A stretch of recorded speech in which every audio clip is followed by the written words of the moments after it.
ஜீவ சகோதர சகோதரிகள் அனைவருக்கும் எனது அன்பான நமஸ்காரம்.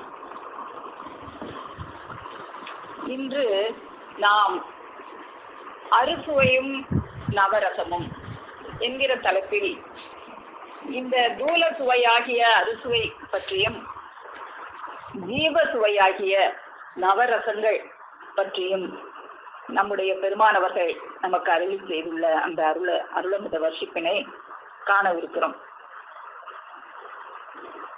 இந்த செவிச்சுவை என்பது ஜீவச்சுவையாக இருக்கிறது. வாய்ச்சுவை என்பது தூலச்சுவையாக அது இருக்கிறது என்று நம்முடைய பெருமானவர்கள் அருளி செய்திருக்கிறார்கள். இந்த வாய்ச்சுவையாகிய தூலச்சுவைகள் 6 சுவைகள் இருக்கின்றன என்று நமக்கு எல்லாம் தெரியும். அவை என்னென்ன என்று பார்க்கும் பொழுது, உவர்ப்பு, துவர்ப்பு, இனிப்பு, புளிப்பு, கசப்பு, கார்ப்பு என்ற 6 சுவைகள் என்பது நமக்கு எல்லாம் தெரியும். அதே போல இந்த செவிச்சுவையாகிய ஜீவ சுவையானது 9 சுவைகள் நவரசங்களாக இருக்கின்றன.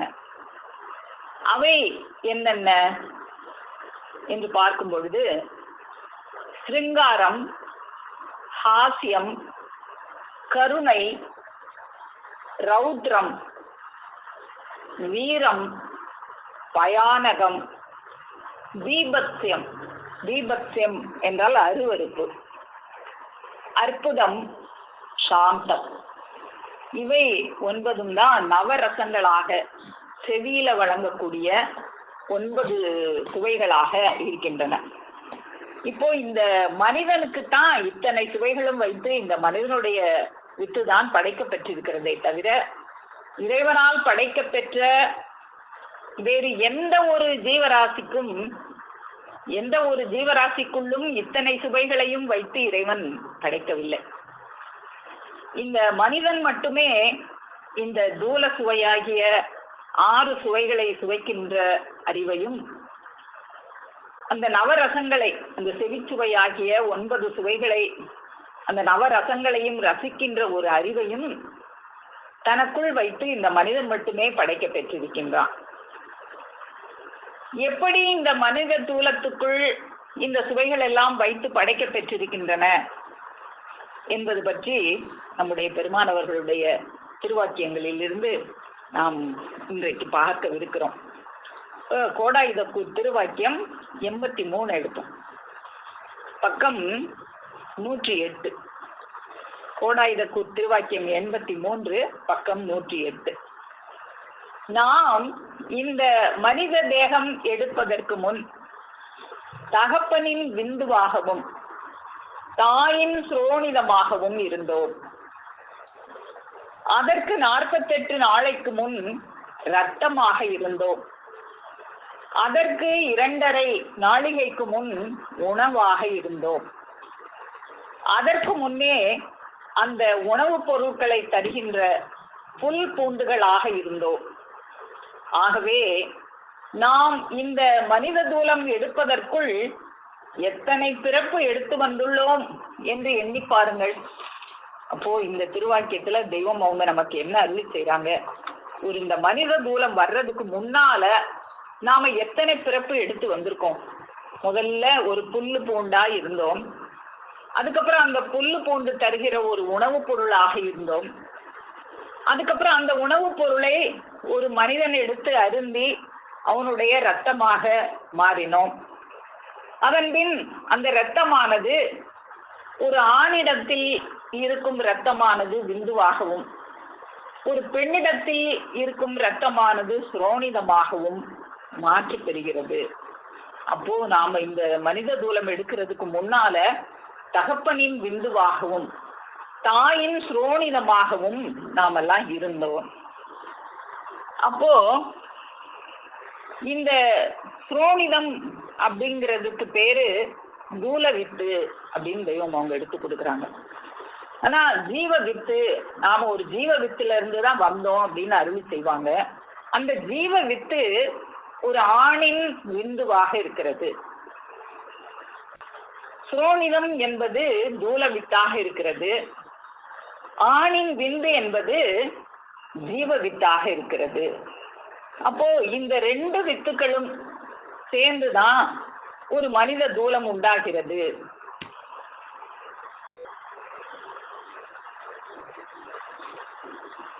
அப்போ இந்த ஜீவ வித்தினை, இந்த விஞ்ஞானம் என்பது கூட இந்த தூல வித்தினை கருமுட்டை அப்படின்னு சொல்லுவாங்க. ஜீவ வித்தினை விந்து என்றுதான் இந்த விஞ்ஞானத்திலையும் சொல்லுவாங்க. இப்போ இந்த கருமுட்டையும் இந்த விந்தும் சேர்ந்துதான் இந்த மனித தூலமானது உண்டாகிறது அப்படிங்கிறது எல்லாருக்கும் தெரிஞ்ச ஒண்ணுதான். அப்போ நமது பிரானவர்கள் இந்த தூல வித்தில்தான் இந்த சுவைகள் எல்லாம் அறுசுவைகளும் கலந்து வைத்து படைக்க பெற்றிருக்கிறது. இப்போ இந்த தூல வித்தும் இந்த ஜீவ வித்தும் சேர்ந்து ஒரு குழந்தை உருவாகும் போது அதுல எப்போ ஈசன் எங்க குடியேறினாங்க அப்படின்னா, இந்த ஜீவ வித்தானது இந்த தூல வித்தை அடையும் போதே அதோட கூடவே சேர்ந்து அந்த ஈசனும் குடியேறிட்டதாக நம்முடைய தெய்வம் அவர்கள் முறிவு சுருக்கத்துல கனிமாவேனும் பேரு முத்தந்திலங்கியே காணுதின் சானுக்குள்ளே அது காணுவிந்து வினிற்கூடவே கருக்கூடகத்துக்குள்ளே அந்த விந்து வரும்போது அது கூடவே அந்த களிமா பொருளும் கூடவே கருக்கூடத்துக்குள்ள புகுந்துருக்கு. அதை கண்டவ தாமுமீந்தேக மண்டிந்தல்கராமென்றது வேதம். இப்போ அந்த களிமா பொருளை காணும், அதை கண்டவர் தான் மூமீன். அவர்களுடைய தேகத்தை மண் தீண்டாது என்று வேதம் சொல்லுகிறது. எனக்கதுரைத்ததுவே போதம் ஆதம் பாதம் நீரை நாத மதான களிமாவேனும் பேரு முத்தொன்றிலங்கிய காணுதின் சானுக்குள்ளே. அது எப்படி இருக்கு அப்படின்னா, அது நிறை நாதமாக இருக்கிறது. அப்போ அந்த ஜீவ வித்தானது ஒரு நாதமாக இருக்கிறது. அப்போ இந்த 2 வித்துல இருந்துதான் இந்த நாம இன்னைக்கு அறுசுவை நவரசம் பார்க்க போறோமே. இதுல ஒரு வித்துல இறைவன் அந்த அறுசுவையை வச்சு கலந்தும் அந்த இன்னொரு வித்துல நவரசத்தை வச்சு கலந்தும் படைச்சிருக்காங்க அப்படிங்கிறத நம்முடைய தெய்வ வாக்கியங்கள்ல இருந்து நாம இன்னைக்கு பார்க்கவிருக்கிறோம். இந்த தூல வித்தினில் தான் அறுசுவையையும் இந்த ஜீவ வித்தினில் செவிச்சுவையாகிய நவரசமும் வைத்து படைக்க பெறுகிறது என்பதை நம்முடைய தெய்வம் அவர்கள்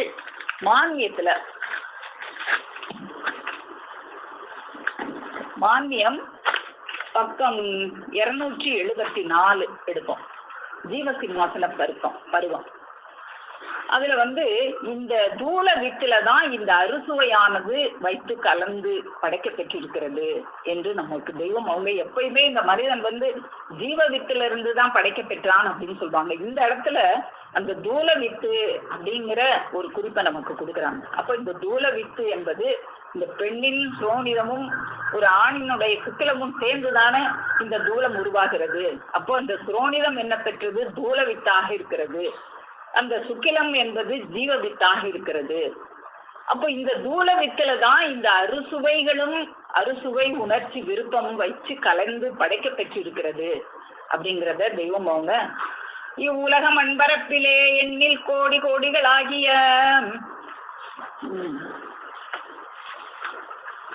இது பிரசங்க பகுதி இல்லையா? இல்ல பிரசங்க பகுதி இல்ல. இவ்வுலக மண்பரப்பிலே எண்ணில் கோடி கோடிகள் ஆகிய ஜீவராசிகளுக்கெல்லாம் இல்லாத மண்சதலகோளம் எடுத்து நிறைந்திருக்கும் ஜீவான்ம கோடிகளுக்கு மட்டும் அறுசுவையும் அதன் உணர்ச்சி விருப்பமும் தூலவித்தினிலே கலவி படைத்து அறுசுவைய விரும்புகிற அந்த உணர்ச்சி விருப்பம் இந்த தூலவித்தினிலே வச்சு கலவி படைத்து எதுக்காக அப்படி படைச்சாங்க அப்படின்னா, பரமான்மாவும் ஜீவான்மாவும் உகப்பு நடப்பினுக்கு உள்ளூர உற்பவித்தெழும்படி செய்து. அப்போ இந்த அறுசுவை உண்ணும் போதுதான் இவனுக்கு அந்த ஜீவ அறிவு அந்த பரமான்மாவும் ஜீவான்மாவும் உகப்பு நடப்பினுக்கு இவனுக்கு உள்ளூர ஒரு ஆசை உட்பவித்து எழும்பும். இந்த அறுசுவை உண்டாத்தான் உனக்கு அறிவு கூறாகும். இல்லைன்னா உன்னுடைய அறிவு மிருகங்களுக்கு இருப்பது போல மந்தியாக மங்காணியாக போய்விடும் அப்படின்னு தெய்வம் அவங்க அருள் செய்வாங்க. மிருகங்களுக்கெல்லாம் அறுசுவை அருந்துவதில்லை, அதனால அவைகளுக்கு உன்னை போல புத்தி கூர்மை இல்லை.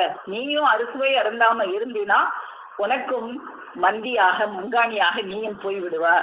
அப்போ இந்த பரமான்மாவும் ஜீவான்மாவும் உகப்பு நடப்பினுக்கு இந்த அறுசுவையானது அவசியமானதாக இருக்கிறது.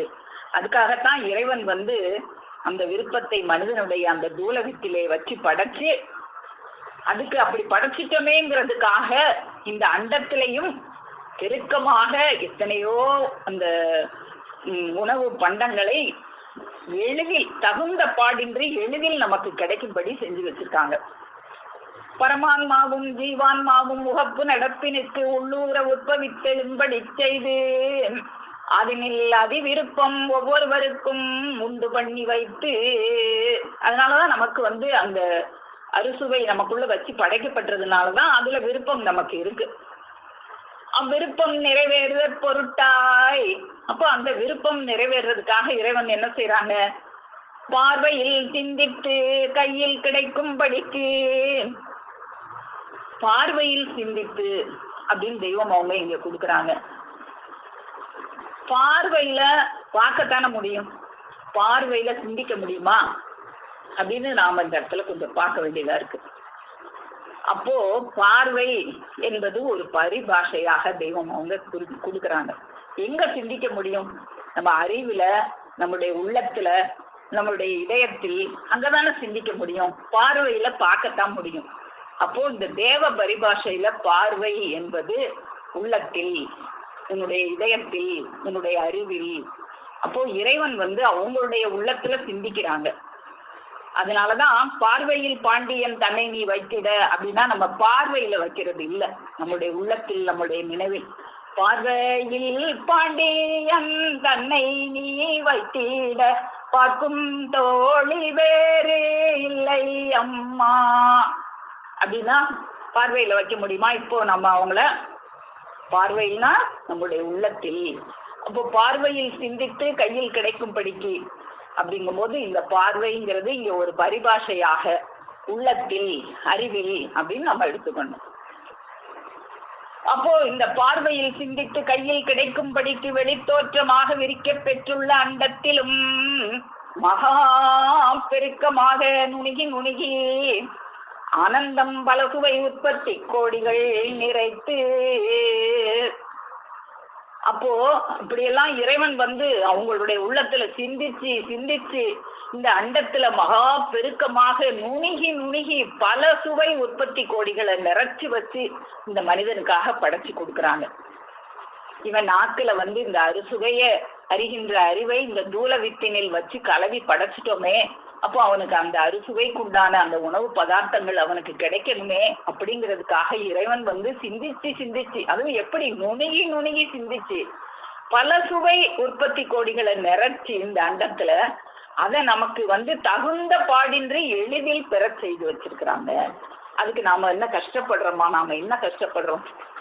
இந்த தகுந்த பாடின்றி அது எளிதில் கிடைக்கும்படியாக இறைவன் நமக்கு இந்த உலகத்துல இப்படி இந்த தூல வித்துல அறுசுவை வச்சு படைச்சதுக்காக அதுக்கு உண்டான உணவு பதார்த்தங்களை நிரப்பி வச்சு நமக்கு கொடுக்குறாங்க. அப்போ மற்ற ஜீவராசிகளுக்கெல்லாம் கொடுக்கப்படாத இந்த அறுசுவையும் அதன் உணர்ச்சி விருப்பமும் இந்த மனிதனுடைய தூல வித்தினில் மட்டும்தான் கலந்து படைக்க பெற்றுள்ளது. அதுக்கு உண்டான உணவு பதார்த்தங்களும் இந்த அண்டத்திலே நிரப்பி இறைவனால படைச்சு வைக்க பெற்றிருக்கிறது. அது நமக்கு எளிதில் கிடைக்கிறது அப்படின்னு நம்ம இப்ப பார்த்தோம். அப்போ இந்த தூல வித்துல இப்படி அறுசுவை உணர்ச்சியை கலவி படைச்சிட்டாங்க. அப்போ அந்த ஜீவ வித்து இருக்கே, ஆணின் சுக்கிலம் என்ன பெற்ற அந்த ஜீவ வித்து அதுல செவிச்சுவையை வச்சு கலந்து படைக்கிறாங்களாம். இந்த தூல வித்துல கருமுட்டையில அறுசுவையை வச்சு கலந்து படைச்சிட்டாங்க.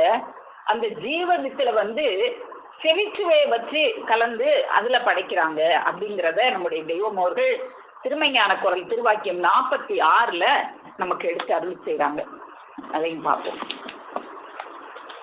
திருமைஞான குரல் திருவாக்கியம் எண் 46, பக்கம் 243. மனிதனிடத்தில் உள்ள ஜீவ வித்து நாதகுல வித்து. அது ஒரு நாதரையே விரும்பும். அதன் வர்ணம் காவி. ஆதியிலே உன் தந்தையின் சுக்லாம்பர நாட்டில் அது ஒரு தூசி அளவாயிருந்தது. அது தன்னுடைய அந்த மூல வளநாடு விட்டு புறப்பட்ட போது 5 சக்திகளை தன்னோடு கொண்டு வந்து தாய் கருவறையில் புகுந்தது. பிறகு தினம் தினம் வளர்ந்து உருவெடுத்து வெளிவந்து இன்று இவ்வளவு சக்தியோடு விளங்குகிறது.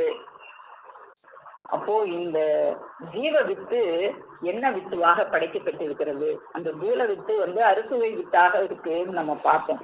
இப்ப இந்த ஜீவ வித்து நாதகுல வித்தாக, நாதத்தையே விரும்புகின்ற வித்தாக, நாதம் தானே செவிச்சுவையாக வரும். அந்த செவிச்சுவை தானே 9 நவரசமாக நமக்கு கிடைக்கப்படுது. இந்த நவரசங்களை விரும்புகின்ற ஒரு படைப்பாக இந்த ஜீவ வித்தானது ஒரு நாதரையே விரும்புகின்ற ஒரு வித்தாக வைத்து படைக்கப்பட்டிருக்கிறது. அது தேவநாத ஒளியினின்றும் தோன்றுகின்ற இன்பம் அது செவிச்சுவையாக வர்ஷிக்க பெறும்போது அதை உண்டனுபவிக்கும் சுவைக்கு நிகரான சுவை வேறு இல்லவே இல்லை. செவிச்சுவை உணவு உண்ண உண்ண ஆசான்பால் அன்பு பெறுகிறது அப்படின்னு இந்த திருவாக்கியத்துல நமக்கு எடுத்து சொல்லி, இந்த ஜீவ வித்து ஒரு சுக்லாம்பர நாட்டுல இருக்கும்போது ஒரு தூசி அளவாக இருந்தது. அதுக்கப்புறம் அது அந்த மூலவள நாடு விட்டு புறப்பட்ட போது 5 சக்திகளை தன்னோடு கொண்டு வந்து அந்த தாய் கருவறையில புகுந்தது. அது ஒரு நாதகுல வித்தாக இருக்கிறது. செவிச்சுவையாக வர்ஷிக்க பெறும் அந்த தேவநாத ஒளியை உண்டு அனுபவிக்கும் அந்த சுவையை வைத்து படைக்க பெற்றிருக்கிறது இந்த நாத வித்து. அப்போ இந்த நாதகுல வித்து ஆனதால் அது செவிக்கு சுவை தரும் நாதரையே விரும்புகின்ற வண்ணம் அது படைக்க பெற்றுள்ளது. அப்போ முதல்ல நம்ம தூல வித்தினில் கலவி படைத்த அந்த அறுசுவையை பற்றி பார்த்தோம். அடுத்து மனிதனுக்கு இந்த அறுசுவை உணவு இந்த அறுசுவை உணவு தூல வித்துல வச்சு கலவி படைச்சிருக்காங்க. இந்த ஜீவ வித்துல செவிச்சுவையை வச்சு கலவி படைச்சிருக்காங்க அப்படின்னு இந்த 2 வித்துக்கள்லையும், தூல வித்திலையும் ஜீவ வித்திலையும் நமக்கு இந்த 2 சுவைகளையும் வச்சு படைக்க பெற்றிருக்கிறத நம்ம இப்ப பார்த்தோம். அப்போ இந்த தூல வித்துல வச்சு கலவி படைக்க பெற்ற அந்த அறுசுவையை பற்றி முதல்ல நம்ம பார்ப்போம். அதுக்கப்புறமா அந்த செவிச்சுவை ஆகிய அந்த ஜீவ வித்தில் வைத்து படைக்க பெற்ற அந்த செவிச்சுவை ஆகிய அந்த நவரச சுவைகளை பற்றி அதுக்கப்புறம் பார்ப்போம். முதல்ல இந்த 6 சுவைகளை பற்றி நாம முதல்ல பார்ப்போம். இந்த மனிதனுக்கு இந்த 6 சுவை கட்டாயம் வேணும். இந்த அறுசுவை இல்லாமல் தின்றால் இவன் அறிவில்லாத மந்தியாக முன்காணியாக போய்விடுவான்.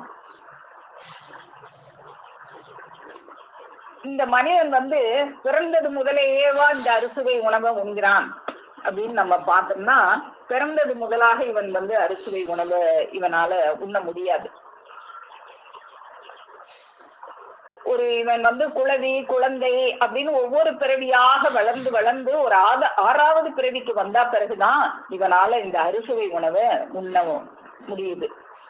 ஒரு தாயின் கருவறையில இருக்கும் போது இவனுக்கு உணவு என்னவாக இருக்குது அப்படின்னா அந்த ரத்தத்தின் எசன்ஸ் ஆகிய ஆவியாக இருக்கிறது. அதுக்கப்புறம் உதிரம், அதுக்கப்புறம் காமப்பால், அதுக்கப்புறம் வர்ற பருவம் ருசி தெரியாத ஒரு பருவம், அதற்கப்புறம் ருசி தெரிந்த பருவம், அதுக்கப்புறம் தான் நுட்பமான ருசி பருவம். இப்படி கருவில் அறுசுவையற்ற வெறும் ரத்தத்தின் எசன்ஸ் ஆகிய ஆவியை உண்டு. பிறகு மெல்ல மெல்ல ஒவ்வொரு பிறவியிலும் வேறு வேறு உணவு உண்டு. 6வது பிறவிக்கு வந்த பின் தான் இந்த மனிதனானவன் இந்த அறுசுவை உணவை உண்ண ஆரம்பிக்கிறான். அப்போ இந்த மனிதனிடத்தில் இப்படி அறுசுவையை உணர்கின்ற அறிவை வைத்து இறைவன் படைத்த காரணத்தால் இவனது நாவு ஒன்றை மட்டுமே குறிவைத்து ஒரு அண்டத்தையே படைக்கிறாங்க. இவ்வளவு பெரிய அண்டத்தையும் படைச்சது எதுக்காக அப்படின்னா, இந்த மனிதனுடைய நாவு ஒன்றை, இவனுடைய நாவில், இவனுடைய அந்த தூல வித்தினில் அறுசுவையையும் அறிகின்ற அறிவை வச்சு படைச்சிட்டோமே, அப்ப அவனுக்கு அந்த உணவை கொடுக்கணுமேன்னு சொல்லி இறைவன் அதுக்காக ஒரு அண்டத்தையே படைக்கிறாங்க. அதுல அந்த அண்டத்துல ஒவ்வொரு சுவையையும் வகை வகையாக வழங்கக்கூடிய அனந்தம் பொருட்களை உற்பவிக்கிறாங்க. இனிப்புன்னா அதுல எத்தனை வகை, புளிப்புன்னா அதுல எத்தனை வகை, இப்படி வகை வகையான ஒவ்வொரு சுவையிலையும் வகை வகையாக ராசரகமாக நமக்கு கிடைக்கும்படி செய்கிறாங்க. இப்போ இந்த மனிதனும் இந்த 6வது பிறவிக்கு வந்த பின் தான் இந்த சுவையான உணவு பண்டங்களை எல்லாம் விரும்பி உண்ண ஆரம்பிக்கிறான். அப்போ தான் உண்ணும் பொருளை வாங்கும் போது இவன் சுவைக்காகவே தான் அதிக முக்கியத்துவம் கொடுத்து அந்த உணவுப் பொருட்களை வாங்குறான். அதாவது ஒரு சுவையான பொருள் அதிக விலை உடையதாக இருந்தா கூட அந்த சுவைக்காக வேண்டியே அதிக விலை கொடுத்து கூட அதை வாங்கி உண்ண ஆரம்பிக்கிறான். அதுக்குதான் நம்ம தெய்வம் அவங்க ஒரு வெள்ளரி பழத்தை விடவும் மாம்பழத்தின் விலை அதிகமாக இருக்கிறது, அப்படி இருந்தாலும் சுவைக்காக வேண்டியே நீ மாம்பழத்தை அதிக விலை கொடுத்து வாங்கி உண்கிறாய் என்று நம்ம தெய்வம் அவங்க அருளி செய்வாங்க.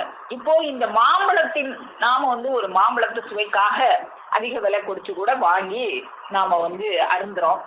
அப்போ இந்த மாம்பழத்தின் சத்தானது இந்த தூலத்தில் இந்த பகுதிகளுக்கு செல்கிறது அப்படின்னு சொல்லிடலாம். நம்மளால சொல்ல முடியாட்டா கூட டாக்டர்கள்லாம் சொல்லிடுவாங்க. ஆனா அதனுடைய சுவை அது எங்கே போய் சேருகிறது என்று ஒரு டாக்டரா இருந்தாலும் அவங்களால சொல்ல முடியுமா அப்படின்னு நம்முடைய தெய்வம் அவர்கள் ஒரு மருத்துவருடனான ஒரு உரையாடல் அதுல தெய்வம் அவங்க கேக்குறாங்க, இந்த சுவை எங்க போகுது அப்படின்னு நீங்க சொல்ல முடியுமா அப்படின்னு கேக்குறாங்க. அருளமுதன் திருவாக்கியம் 39ல தெய்வம் அவர்கள் ஒரு மருத்துவருடனான ஒரு உரையாடல் கொடுக்க பெற்றிருக்கு. அதுல தெய்வம் அவங்க கேக்குறாங்க, ஒரு அணா கரையமுள்ள வெள்ளரி பழம் வாங்குவதற்கு சந்தைக்கு போகிறோம். அங்கே நல்ல ஜாதி மாம்பழம் விற்க வந்திருக்கிறது. வெள்ளரி பழத்திற்கு பதிலாக 1 ரூபாய் கொடுத்து அந்த மாம்பழத்தை வாங்கி வந்தோம். எதற்காக அவ்வளவு அதிக கிரயம் கொடுத்து அந்த மாம்பழத்தை வாங்குகிறோம்? இப்போ தெய்வம் அவங்க எழுதின காலத்துல அன்னைக்கு 1 ரூபாய்க்கு மாம்பழம் கிடைச்சது போல இன்னைக்கு அதனோட விலை எத்தனை மடங்கா உயர்ந்திருக்கு அப்படின்னு நமக்கு தெரியும். அப்போ மருத்துவர் சொல்றாரு, மாம்பழத்தின் சுவைக்காக அப்படின்னு சொல்றாங்க. அப்போ தெய்வம் கேக்குறாங்க, ஆமாம் சரி, நீங்களோ ஒரு டாக்டர், படிப்பில் உங்களை விட உயர்ந்தவர் இல்லை. உங்கள் படிப்பை கொண்டு இந்த மாம்பழத்தில் இன்ன பகுதி ரத்தத்திற்கு போகிறது, இன்ன பாகம் நரம்பிற்கு போகிறது என்றெல்லாம் விளக்கி சொல்வீர்கள். சுவையின் மதுரத்துக்கென்று அதிக பணம் கொடுத்து மாம்பழம் வாங்குகிறோமே, அந்த சுவை எங்கே போய் எதில் சேருகிறது என்று சொல்ல முடியுமா? இப்ப நீ சத்து அதிகமா இருக்குன்னு நினைச்சு மாம்பழத்தை வாங்கல, ஒரு சுவையா இருக்குன்னு நினைச்சுதான் அதை வாங்கி அந்த சுவையை அனுபவிக்கணும்னு நினைச்சுதான் வாங்கி அதை அருந்துற. அப்படி அருந்துற உனக்கு அந்த சுவை போய் எங்க போய் சேருதுன்னு தெரியுமா அப்படின்னு கேக்குறாங்க தெய்வம். அப்போ மருத்துவர் என்ன பதில் சொல்றாங்க, தெரியவில்லை. அப்போ தெரியல அப்படின்னா நீங்க படிச்ச முதல்ல அவங்கள தெய்வம் எப்பயுமே யாரையுமே பெருமையா சொல்லி அப்புறம்தான் இந்த பெருமையில ஒண்ணும் இல்லை அப்படிங்கிறத எடுத்து காட்டுவாங்க. உங்களுக்கு எல்லாம் எவ்வளவோ வேலைகள் தெரியும், ஆனா எனக்கு ஒரு வேலைதான் தெரியும் அப்படின்னு நமக்கெல்லாம் தெரிஞ்ச பல வேலைகளையும் பெருமையா சொல்ற மாதிரி சொல்லி, ஆனா உங்க வேலைகளை எல்லாம் ஒரு பிரயோஜனமும் இல்லை, எனக்கு தெரிஞ்ச அந்த வேலைதான் என்னுடைய ஜீவனுக்கு பிரயோஜனமானதுன்னு அப்புறம் கொண்டு வருவாங்க. அது போல இந்த டாக்டர்கிட்டையும் நீங்க பெரிய படிப்பு படிச்சிருக்கீங்க, படிப்புல உங்களை விட உயர்ந்த படிப்பு இல்லை அப்படின்லாம் சொல்லிட்டு அதுக்கப்புறம் தெரியலைன்னு சொன்ன உடனே, இதை அறிந்து கொள்ளாத படிப்பு என்ன படிப்பு? இங்கு மெய்க்கல்வி கலாசாலையில் அறுசுவை போய் ஒழிக்கின்ற இடம் என்னது என்று சுட்டி தொட்டு காட்டி படிப்பிக்க பெறுகிறது. அப்போ உங்களுக்கு இந்த உலக படிப்புல இதெல்லாம் கற்றுக்கொள்ள முடியாது. உங்களால என்ன சொல்ல முடியும்? அந்த உணவுகளோட சத்து இந்த உடம்புல எந்த பாகத்துக்கு போகுது அப்படின்னு சொல்ல முடியும். ஆனா அதனுடைய ருசி, அதனுடைய சுவை அது உடம்புல எங்க போய் சேருது அப்படின்னு சொல்ல முடியுமா அப்படின்னா சொல்ல முடியலையே. அப்போ சொல்ல முடியாத இது ஒரு படிப்பா? அப்போ என்ன படிப்பு படிக்கணும்னா அதுக்குதான் எங்க மெய்க்கல்வி கலாசாலையில நாங்க கற்றுத்தர்றோம். அந்த அறுசுவை போய் ஒழிக்கின்ற இடம் இன்னது என்று எங்களுடைய மெய்க்கல்வி கலாசாலையில் சுட்டி தொட்டு காட்டி படிப்பிக்க பெறுகிறது. அப்போ இந்த மருத்துவர் விடைபெற்று சென்ற பின் தொடர்ந்து ஆண்டவர்கள், டாக்டர் பட்டம் பெற்றவர் படிப்பை பார்த்தாயா, இந்த எல்லைக்கு வந்து அறுசுவை போய் ஒழிக்கும் இடத்தை காட்டி படிக்க வைக்கும் பெருமானுக்கு எதை காணிக்கையாக சமர்ப்பிக்கலாம்?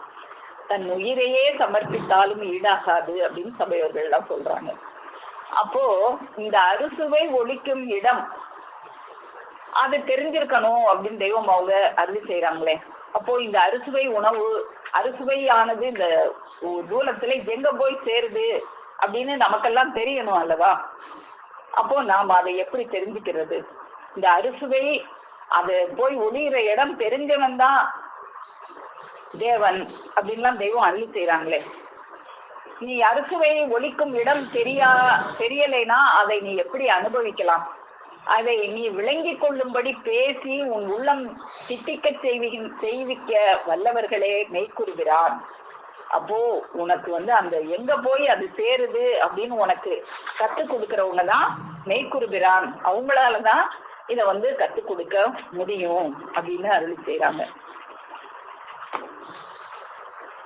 அறுசுவை அறிபவன் மனிதன்.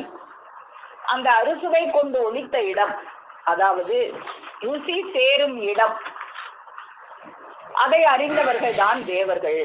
அப்போ அறுசுவை சுவையை மட்டும் அதை ருசிச்சு சாப்பிடுறவங்க மனுஷர்கள். இந்த சுவை எங்க போய் சேருது அப்படின்னு தெரிஞ்சவங்க தான் தேவர்கள் அப்படின்னு தெய்வம் அவங்க அருளி செய்யறாங்க.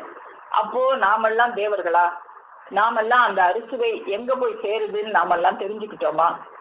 நம்ம தெய்வம் கேள்வி மட்டும் கேட்டுட்டு விட மாட்டாங்களே, நமக்கு ஆன்சரும் நமக்கு விடையும் எடுத்து கொடுத்துருவாங்களே. அப்படியாக நம்முடைய தெய்வம் அவர்கள் இந்த அறுசுவை எங்க போய் சேருதுன்னு நமக்கு விடையாக எடுத்து கொடுக்கறதையும் நாம இப்ப பார்ப்போம். தெய்வம் அவங்க தவ விளைவு நிஜ நிகழ்வுகள் அப்படிங்கிற ஒரு நூல் கிரந்தத்துல பக்கம் 17 நமக்கு அதுக்குரிய விடையை எடுத்து கொடுக்குறாங்க. அறுசுவை ஒளியும் இடமே உனக்கு தெரியாதே, உன் உயிர் உன் உடலில் பற்றி கொண்டிருக்கும் இடம் மட்டும் உனக்கு தெரிய போகிறதா? ஒரு ஊரை மிகவும் பிரயாசைப்பட்டு தேடி அடைந்து அந்த மலையில் நின்று அதன் வழப்பங்களை அனுபவித்து வாழ்பவருக்கும் அந்த மலை எங்கிருக்கிறது என்று கூட தெரியாமல் தேட ஒரு ஆர்வமும் இல்லாமல் எங்கேயோ நின்று கொண்டு இந்த மலையை பற்றி யோசனை பண்ணுகிறவருக்கும் எவ்வளவு வித்தியாசம் இருக்கும். அப்போ இந்த சுவை எங்க போய் சேர்ந்தா நமக்கு என்ன? அதை பற்றி நாம தெரிஞ்சு என்ன செய்ய போறோம்? நமக்கு இப்ப சுவையா ஒரு மாம்பழம் கிடைச்சிட்டா சுவைச்சமா அதோட நம்ம வேலை முடிஞ்சதுன்னு நினைக்கிற இந்த மனிதர்களுக்கும் இல்ல அதை தெரிஞ்சுக்கணும்னு ஆர்வம் உள்ள மனிதர்களுக்கும் எவ்வளவு வித்தியாசம் இருக்கும். அப்போ அதுக்கப்புறம் தான் அதுக்கு உண்டான விடையை நமக்கு கொடுக்குறாங்க. அறுசுவையும் அரூபம்.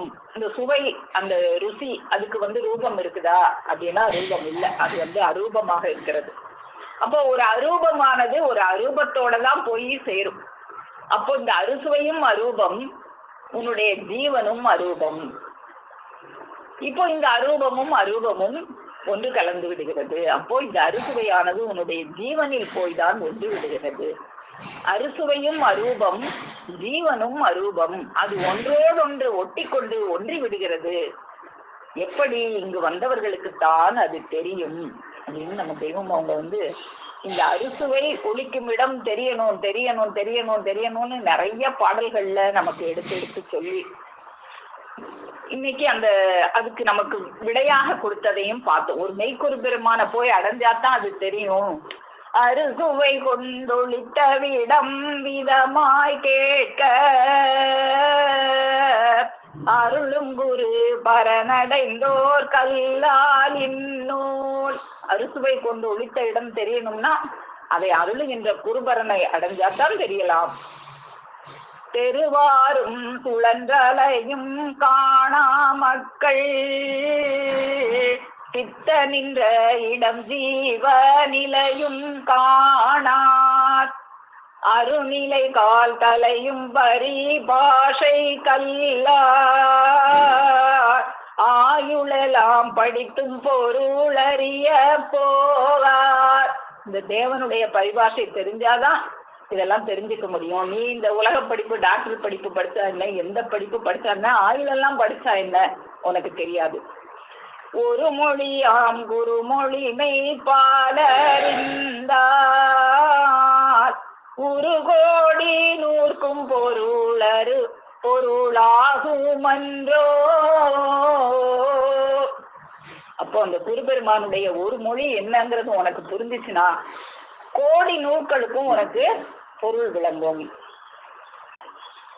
அப்போ இந்த அருளும் பெருமானை அடைந்து அவர்களுடைய அந்த பரிபாஷையை கற்றுக்கொண்டால் மட்டும்தான் அந்த அறுசுவை கொண்டு ஒழித்த இடத்தை நாம் அறிந்து கொண்டு தேவராகலாம் அப்படின்னு தெய்வம் அவங்க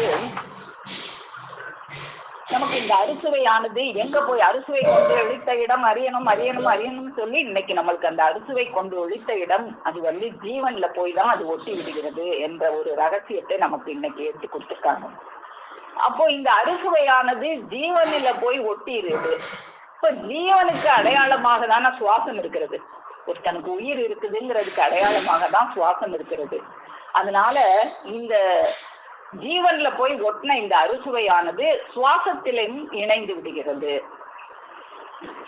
அது சுவாசத்தில் இணைவதால் அந்த ஜீவ வித்திலும் அது ஒன்றி விடுகிறது அப்படிங்கிறதையும் நமக்கு அதே தவ விளைவு நிஜ நிகழ்வுகள் அந்த நூல்ல பக்கம் 29 நாவில் பட்டவுடன் மறைந்த அந்த சுவை உன் நாக்கில் ஒட்டி ஜீவனில் ஒன்று விடுகிறது.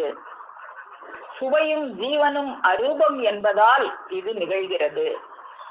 ருசி ஜீவனில் ஒன்றுவதால் சுவாசத்திலும் இணைகிறது. சுவாசத்தில் இணைவதால் விந்திலும் அது ஒன்றாகிறது. எவ்வளவு ஒரு கனெக்ஷன் வருதுன்னு பாருங்க. நாம அந்த தூலவித்தன்ல கலவி படைக்கப்பட்ட அந்த அறுசுவை எடுத்து ஒரு மனிதன் உண்ணும் போது அந்த சுவையானது போய் ஜீவன்ல கலக்குது. அந்த ஜீவனுக்கு அடையாளமாக சுவாசம் இருக்கிறதுனால அது சுவாசத்திலையும் போய் கலக்குது. அந்த சுவாசத்துல அது இணைகிறதுனால ஜீவ வித்திலும் அது இணைகிறது. அதனால் உன் பிறப்பிலும் அறுசுவையின் பாதிப்பு இருக்கும். அப்போ அந்த ஜீவ வித்திலையும் அந்த அறுசுவை இருக்கிறதுனால ஒவ்வொரு மனிதனுடைய பிறப்பிலும் அந்த அறுசுவையினுடைய பாதிப்பு இருக்கு அப்படின்னு அந்த கணக்கின் பிரகாரம் உன் குணாதிசயங்களும் அமைகிறது. ஒரு மனிதனுக்கு குணங்கள், இப்போ நாம எத்தனையோ மனிதங்களை பாக்குறோம், எல்லாருக்கும் ஒரே குணமா இருக்கா அப்படின்னு பார்த்தா ஒரே குணமாக இருக்கிறது இல்லை. வேற வேற வேற வேற குணங்களாக இருக்கு. அது ஏன் அப்படி வேற வேற குணங்கள் எப்படி அமைப்பெற்றது அப்படின்னா அதுக்கெல்லாம் இந்த அறுசுவை தான் காரணமாக இருக்குது. ஜீவனில் சுவாசத்தில் அந்த வித்தில் இணைவதால் அந்த சுவைக்கேற்ப அந்த உற்பத்தியாகிற குழந்தையின் குணாதிசயங்களும் மாறுகிறது அப்படிங்கிறத இன்னும் நமக்கு விளக்கமா தெய்வம் அவர்கள் வான்மதி குரல் திருவாக்கியம் 224 எப்படி இந்த சுவைக்கு தகுந்தாப்புல இந்த மனிதனுடைய குணம் அமையப்பெறுகிறது அப்படிங்கிறத நமக்கு எடுத்து காட்டுறாங்க. இப்போ அந்த அறுசுவையும் மனிதனின் குணமும் அப்படின்னு ஒரு திருவாக்கியம் வான்மதி குரல் திருவாக்கியம் 224 அதுல தெய்வம் அவங்க அருளி செய்யறத நம்ம பார்ப்போம். மனிதன் தான் உண்ணும் ஒரு பொருளை வாங்கும் போது அது அதிக ருசியுடையதாக இருந்தால் அதிக விலை கொடுத்து வாங்குகிறான். நம்ம அதை பார்த்தோம், இப்பதான் பார்த்தோம். ஒரு பொருள் ருசியா இருந்தா அதுக்காக என்ன விலை கொடுத்தினாலும் அந்த ருசிக்காகவே வாங்குறோம் நாம. வெள்ளரி பழத்தின் விலையை விட மாம்பழத்தின் விலை அதிகம். ஏன்? அதன் சுவை. அதிக சுவைக்காக அதிக விலை கொடுத்து வாங்குகிறானே, அந்த ருசி நீ விழுங்கியவுடன் எங்கேயோ சென்று மறைந்து விடுகிறதே. அது என்னவாயிற்று என்று ஆராய்ந்து பார்த்தானா அது சாப்பிடும் போது மட்டும்தானே அந்த ருசி தெரியுது. அந்த ஒரு நிமிட அந்த இன்பத்துக்காகத்தானே நாம அவ்வளவு விலை கொடுத்தும் ஒரு சுவையான பொருளை வாங்கி நாம அருந்துறோம். அப்படி அருந்துற அந்த பொருளினுடைய அந்த சுவையானது எங்க போய் கலந்துச்சு அப்படின்னு நீங்க யாராவது சிந்திச்சு பாத்தீங்களா? இந்த ஆராய்ச்சியில் இறங்க இவனது குட்டை அறிவிற்கு எட்டவே எட்டாது. அறிவு நெட்டையாக இருந்தாவில அதெல்லாம் சிந்திக்க சொல்லும். அறிவு குட்டையாக அல்லவா இருக்குது. அப்போ உன்னுடைய குட்டை அறிவுக்கு இந்த சுவை எங்க போய் கலந்துச்சு அப்படின்லாம் ஆராய்ச்சி பண்ண தோணாது. நீ அருந்தும் உணவு நாவின் அடிப்பாகத்தில் சென்றதும் மறைந்து விடுகிறது. நீ விழுங்கும் போது மேலே இருக்கும் உன் நாக்கு அச்சுவையை ஒற்றி உறிஞ்சிக் கொள்கிறது. மேல எங்க நாக்கு இருக்கு? மேல இருக்கிற நாக்கு வந்து சுவையை ஒற்றி உறிஞ்சு கொள்ளுகிறதுங்கிறாங்க. அப்போ கீழே ஒரு நாக்கு மேல ஒரு நாக்கு இருக்கா? இருக்கு. எந்த நாக்கு இருக்கு? நம்ம எல்லாம் சொல்லுவோம் உள்ள ஒரு நாக்கு, உள்நாக்குன்னு நம்ம சொல்லுவோம். அந்த உள்நாக்கு தான் இந்த சுவையை எல்லாம் ஒற்றி உறிஞ்சி கொண்டு அதை ஜீவனுக்கு அனுப்புறதாக ஒரு இதாக இருக்கு. அதுதான் மேலே இருக்கும் உள்நாக்கு சுவையை ஒற்றி உறிஞ்சி கொள்கிறது. அவ்வாறு உறிஞ்ச பெற்ற அந்த ருசி ஜீவனில் ஒன்றிக் கொள்கிறது. ஜீவனும் அரூபம், சுவையும் அரூபம். இவ்விரண்டும் எளிதில் கலந்து விடுகின்றன. ஒரு பொருள் இனிப்பு அல்லது புளிப்பு என்று சொன்னால் அதில் இனிப்பு அல்லது புளிப்பு சற்று தூக்கலாக இருக்கும். மற்றைய சுவைகளும் சிறிதளவு கலந்தே இருக்கும். இப்ப நாம ஒரு இனிப்பு பொருள் சாப்பிட்றோம்னா அதுல இனிப்பு மட்டும் இருக்காது, இனிப்பு வந்து தூக்கலாக இருக்கு அப்படின்னு அர்த்தம். அதுல மற்ற 6 சுவையும் இருக்கும், கொஞ்சம் கொஞ்சம் கொஞ்சம் கொஞ்சமா அதுல கலந்து இருக்கும். தூக்கலாக இருக்கிறது அந்த இனிப்பாகத்தான் இருக்கும். நம்ம இப்போ ஒரு மாம்பழம் சாப்பிடுறோம் அப்படின்னா அது இனிப்பா இருக்குன்னா அதுக்குள்ள புளிப்பு இருக்கு, அதுக்குள்ள உப்பு இருக்கு, எல்லா சுவையும் இருக்கு, கொஞ்சம் கொஞ்சம் கொஞ்சம் கொஞ்சமா இருக்கு. அந்த இனிப்பு மட்டும் அதிக தூக்கலாக இருக்கு.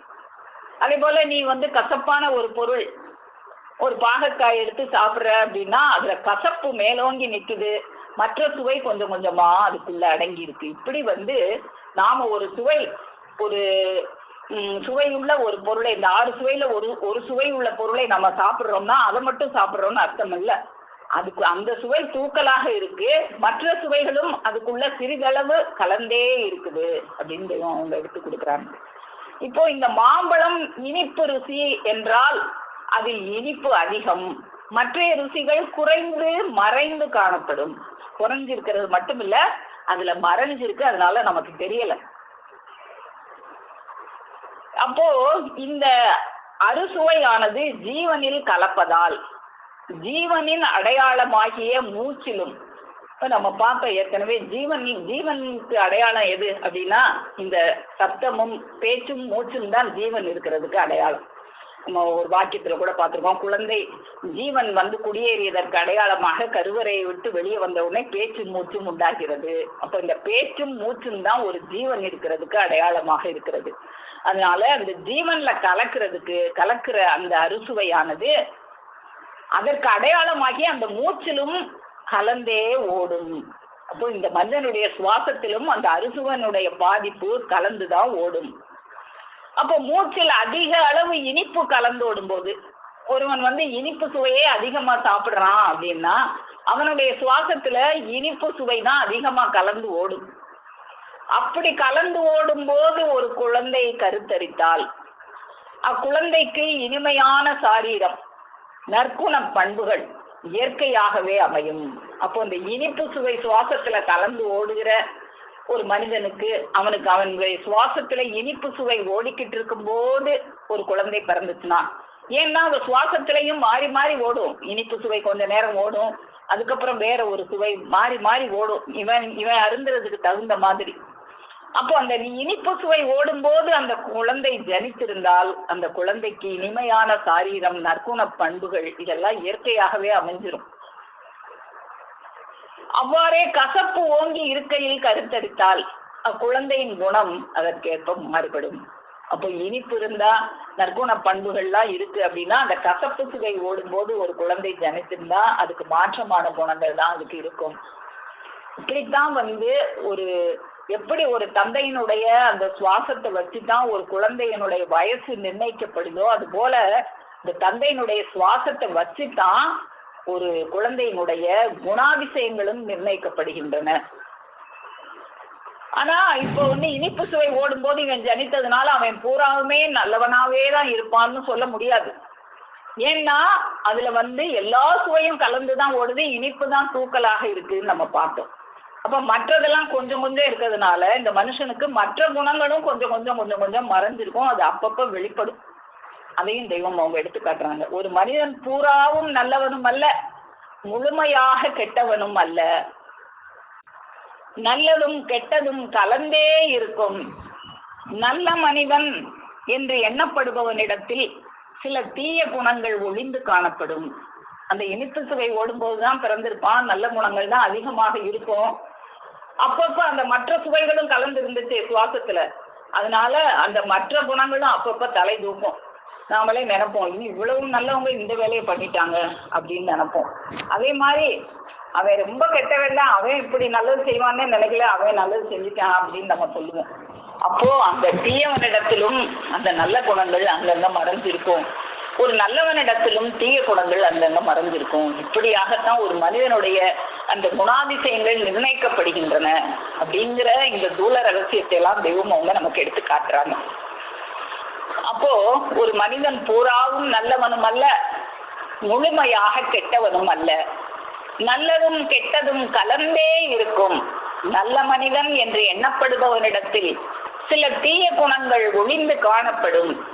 தீயோன் என்று வெறுக்கப்படுபவனிடத்தில் சில நற்பண்புகள் ஒளிந்திருந்து தகுந்த தருணத்தில் அது வெளிப்படும். அது ஏன்? அறுசுவையும் கலந்தோடும் மூச்சுள்ள மனிதனிடத்திலிருந்து இவன் உருவானதினால் அந்த அறுசுவையின் குணங்களும் இவனிடத்தில் கலந்தே காணப்படுகின்றன. அப்போ எப்படி இந்த மனிதனுடைய குணாதிசயங்கள் எப்படி நிர்ணயிக்கப்படுகிறது அப்படிங்கிறத நாம இப்ப பார்த்தோம். அப்போ இப்படியா இந்த அறுசுவையை வச்சுதான் இந்த மனிதனுடைய குணாதிசயங்களே நிர்ணயிக்கப்படுது. இந்த அறுசுவையை நாம இதுவரைக்கும் எப்படி தூல வித்துல இந்த அறுசுவையை வச்சு கலந்து படைக்க பெற்றிருக்கிறது.